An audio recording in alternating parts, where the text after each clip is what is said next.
no livro do profeta Jeremias. Profeta Jeremias, no capítulo 29.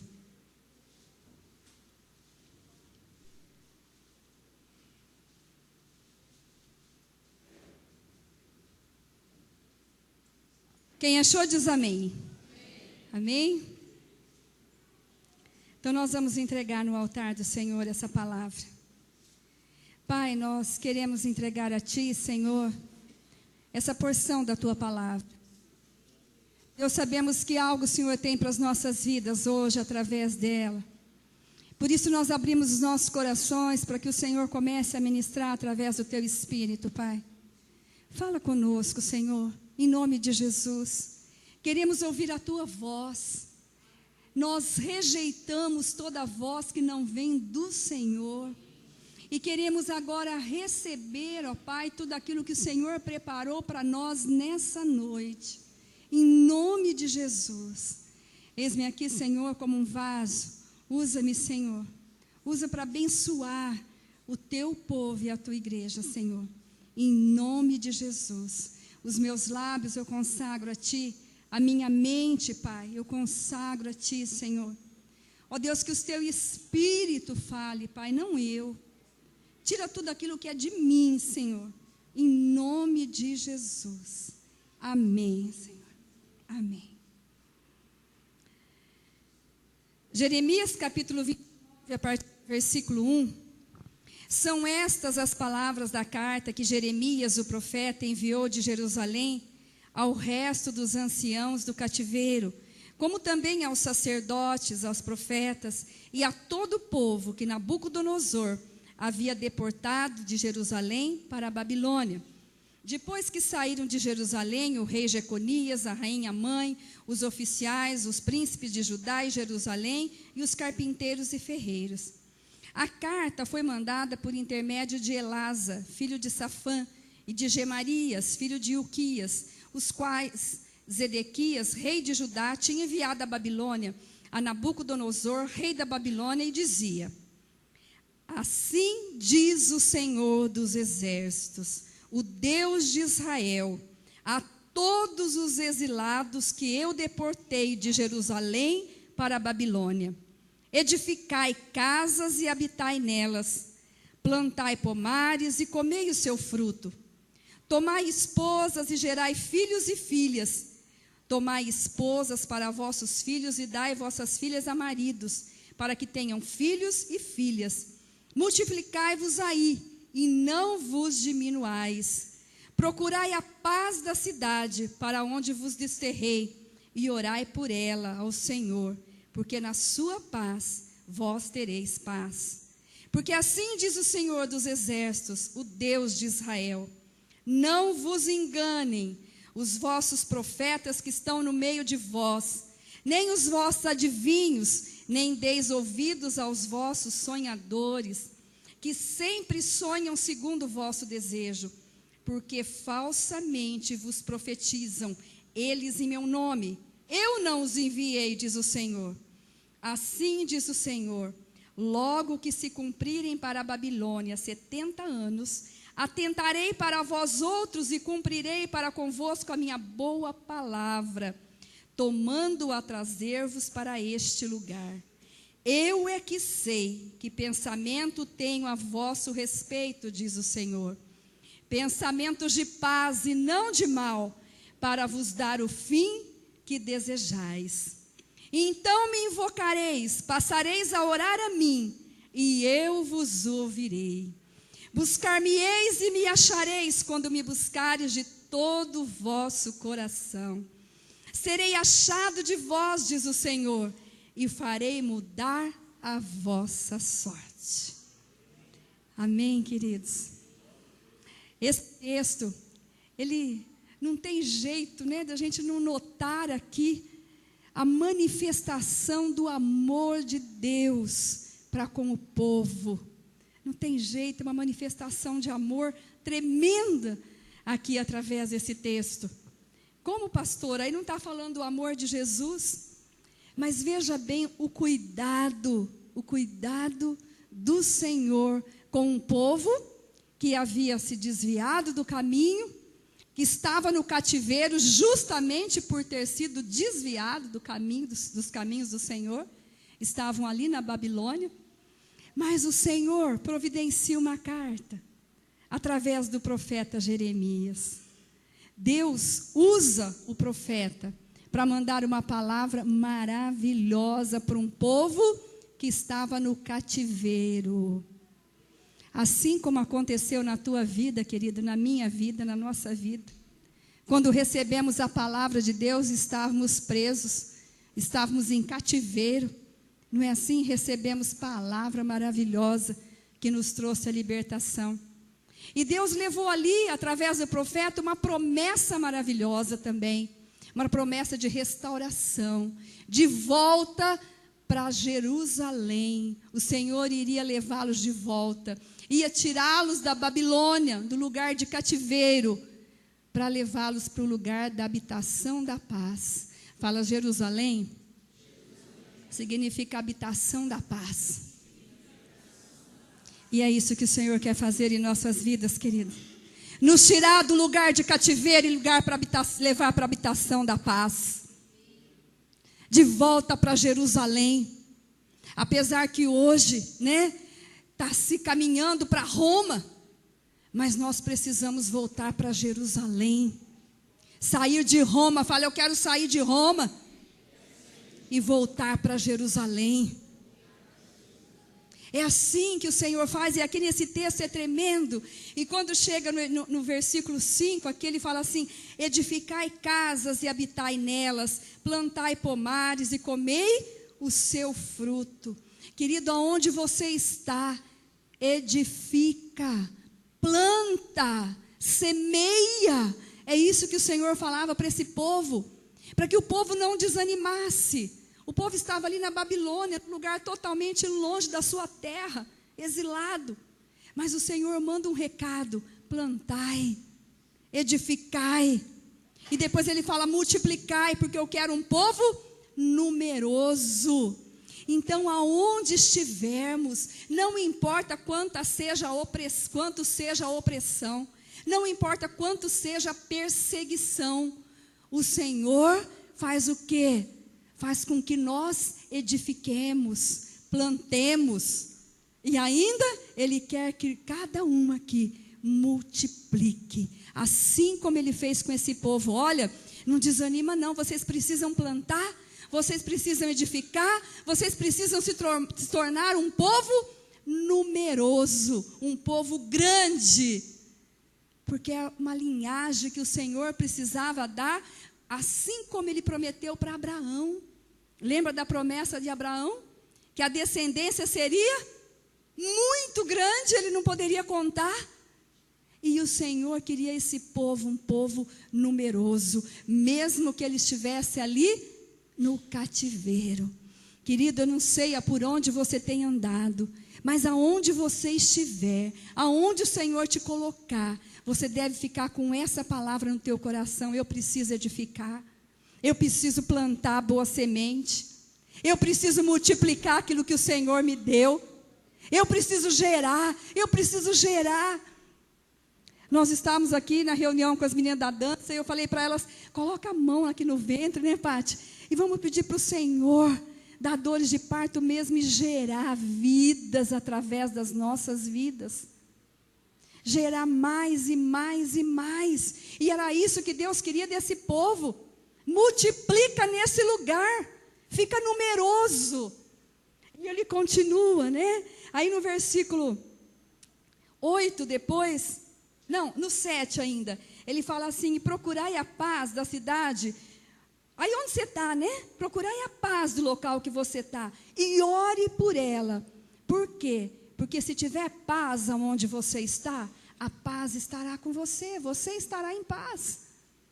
E às vezes nós temos a tendência de estar em certos lugares.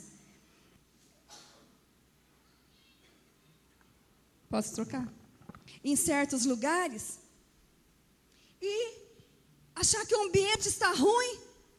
E nós não oramos pedindo a paz. você deve pedir pela paz. Porque através da paz do local que você está, você vai ter a paz. E o Senhor pedia para esse povo, deve estar ruim aí, imagina, né? Eles estavam ali num cativeiro, olha, mas orem por onde vocês estão. Porque aí vocês vão estar na minha paz. Vocês estão entendendo, queridos? Às vezes você entra num lugar que você acha, não, esse lugar é muito ruim. Ore por este lugar. Ore pela paz deste lugar. Porque a paz estará com você. Ore pela paz da tua cidade, da tua nação, do teu estado, aonde você estiver. Amém? E aí ele fala assim também, no versículo 8. Olha, não vos enganem. Vocês estão num lugar, é como se ele dissesse, né? Vocês estão num lugar bravo, um lugar de cativeiro. Não vos engane ou não se deixe enganar pelos profetas ou falsos profetas, pelos videntes que aparecerão. Não fui eu que os enviei. Queridos, quantas vezes nós ouvimos coisas que não vêm do Senhor? E precisamos ter discernimento para saber que aquilo não veio do Pai, e não receber. E o Senhor orienta esse povo, olha, cuidado, não os engane, não se deixe enganar, porque eu não enviei nenhum desses homens para falar com vocês. Ele estava mandando um profeta, Jeremias, através da carta. O profeta sim estava falando com eles. E ele fala assim, olha, porque assim diz o Senhor dos Exércitos, não vos enganem os vossos profetas que estão no meio de vós, nem os vossos adivinhos, nem deis ouvidos aos vossos sonhadores, que sempre sonham segundo o vosso desejo. Nem sempre você pode compartilhar o seu sonho com quem não sonha com você. Porque muitas vezes vai estar ali o desejo da própria pessoa, da própria carne, aquilo que não vem do Senhor. Então consulte o Pai, coloque os seus sonhos no altar do Senhor e peça para o Senhor, Senhor, eu quero sonhar os teus sonhos. É assim que Deus estava ensinando esse povo, é assim que Deus estava conduzindo esse povo para dar continuidade na promessa que ele tinha, porque aí depois ele fala assim, olha, porque falsamente vos profetizam eles em meu nome, eu não os enviei, diz o Senhor. Assim diz o Senhor, versículo 10, logo que se cumprirem para a Babilônia 70 anos, fala assim, o tempo para a promessa é o tempo de Deus. Assim que se cumprirem 70 anos para a Babilônia, atentarei para vós outros e cumprirei convosco a minha boa palavra, tornando a trazer-vos para este lugar. Queridos, muitas vezes nós queremos que aconteça fora do tempo. E aqui, vocês imaginam esse povo ficar 70 anos em cativeiro? Fora do local, da pátria deles. Mas o Senhor estava cuidando, orientando, ensinando, porque o seu tempo não é o tempo de Deus. Os seus pensamentos não são os pensamentos de Deus, porque depois ele fala assim, eu é que sei os pensamentos que tenho a vosso respeito. Pensamentos de paz e não de mal. Pensamentos de paz e não de mal, é isso que eu penso a seu respeito. Quer dizer, então, por que não há uma entrega? Porque os pensamentos que eu tenho para você são os melhores.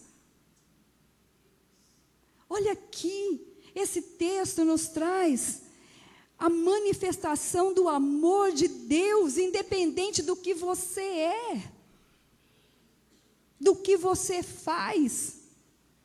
Hoje o Stanley pregou de manhã a respeito do ser e ter. E o Senhor quer que você seja e não tenha. É ser. O Senhor olha naquilo que você é. E aí Ele vai trabalhar na sua vida. Mas aqui quando Ele fala assim, são pensamentos de paz e não de mal, para vos dar o fim que desejais. O fim que desejais nos lembra ou nos fala de futuro. E no futuro, o que o Senhor está ensinando? Olha para esse povo, vai ter um tempo novo para vocês. Depois de 70 anos, vocês vão sair desse cativeiro e a minha boa palavra vai cumprir na sua vida. Então, é um tempo novo para esse povo. E nesse tempo novo, eles precisam aprender a caminhar. E para aprender a caminhar, o Senhor também estabelece prioridades. Fala, nós precisamos ter prioridades. Saber as nossas prioridades. E aqui tem a resposta, no versículo 12, ele fala assim, olha, então me invocareis. O que significa isso? Ali ele estabelece a primeira coisa que você deve fazer. É a primeira, fala, na ordem das minhas prioridades. O Senhor está em primeiro lugar. É o Senhor, não tem jeito, queridos.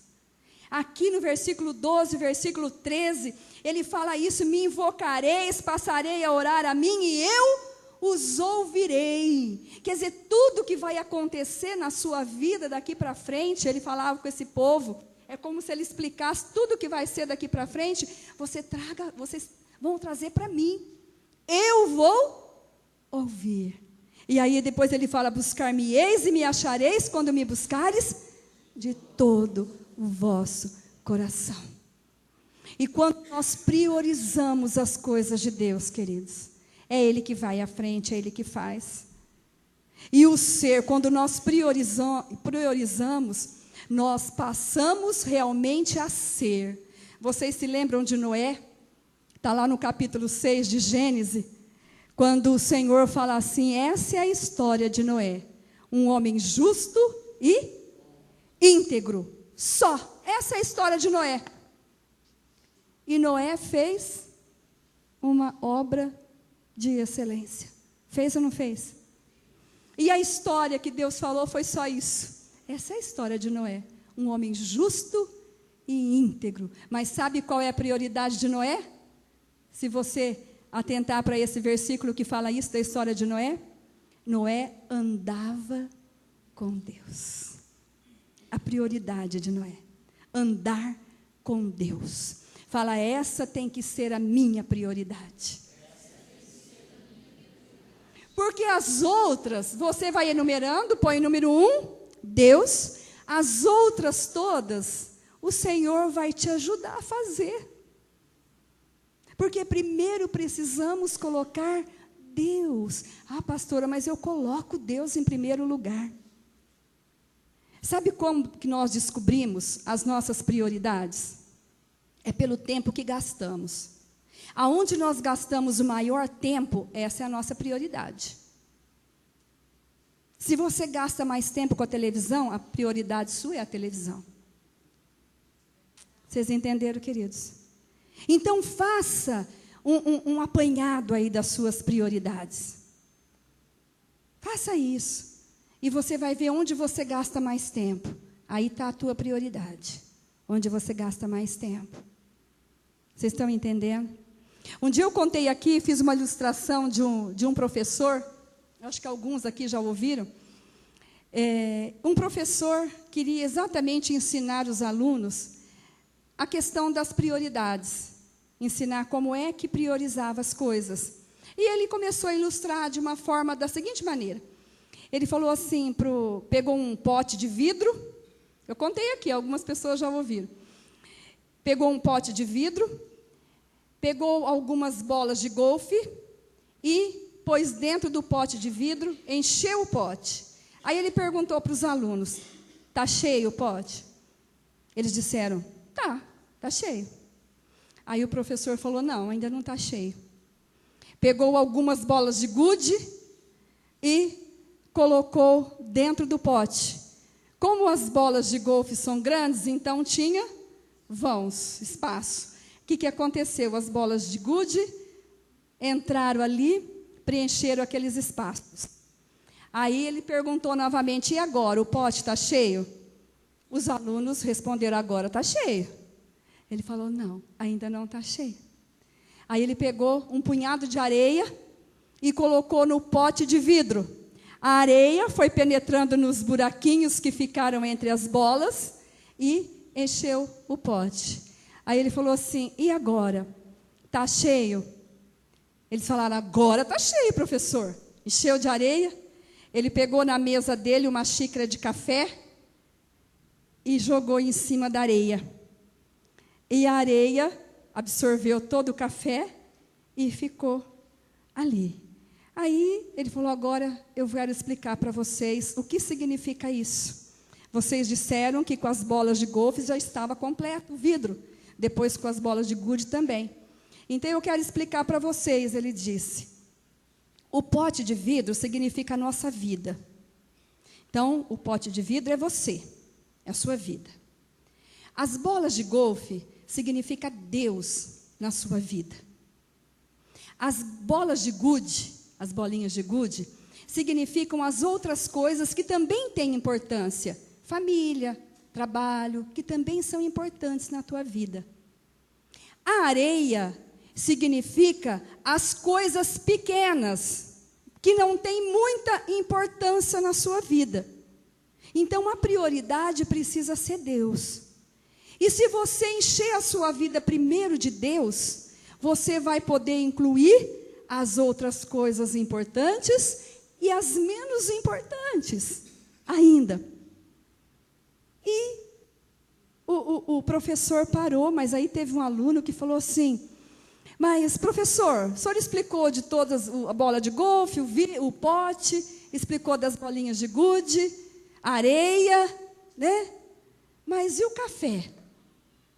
Ele falou: se você, querido, obedecer, cumprir realmente essas prioridades na tua vida, colocando Deus, colocando depois a sua família, colocando as coisas importantes depois de Deus, e depois pegando as primeiras coisas, incluindo na sua vida, você ainda vai ter tempo de tomar um cafezinho com seu amigo.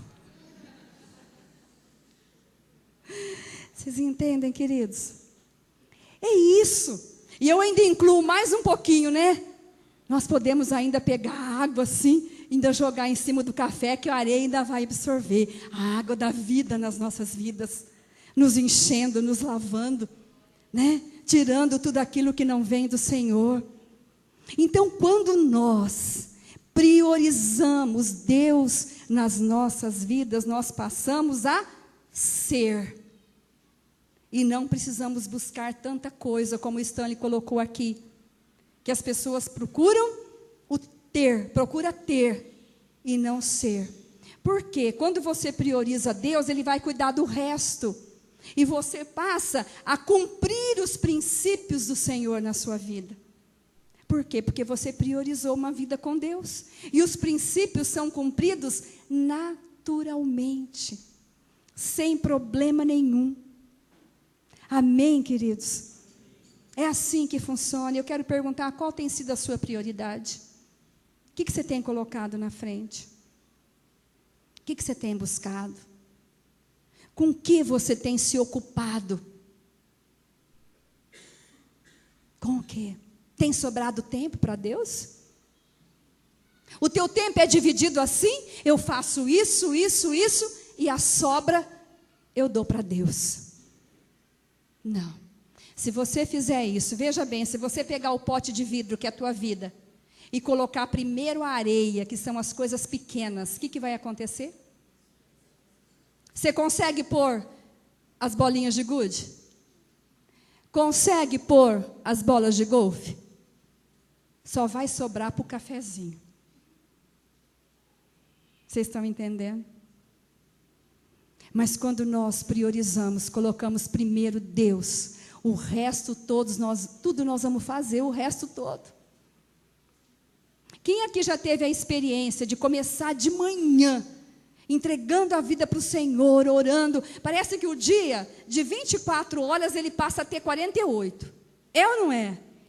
Você faz muito mais coisas quando você entrega tudo para o Senhor. você busca o Senhor, você prioriza as coisas de Deus, você começa a ter visão de reino, e você começa a andar como um homem, uma mulher de Deus. Você começa a andar como um servo do Senhor. E as coisas acontecem naturalmente. Você não precisa forçar. Precisou forçar colocar as coisas no pote? Não. Foi simples, né? Foi colocando, é assim a nossa vida. É assim. Quando nós priorizamos, fala, Senhor, me ensina a priorizar Deus na minha vida. Fala, as coisas do alto, ser um cidadão dos céus, olhar para o alto. Me ensina, Senhor, em nome de Jesus. Feche os seus olhos, queridos. Eu sei que aqui o Espírito Santo está ministrando com você na questão de prioridades, porque nós temos dificuldade com isso em nossa vida, muita dificuldade em priorizar aquilo que é mais importante com o menos importante. Gastamos muito tempo com as coisas pequenas e deixamos coisas importantes para trás.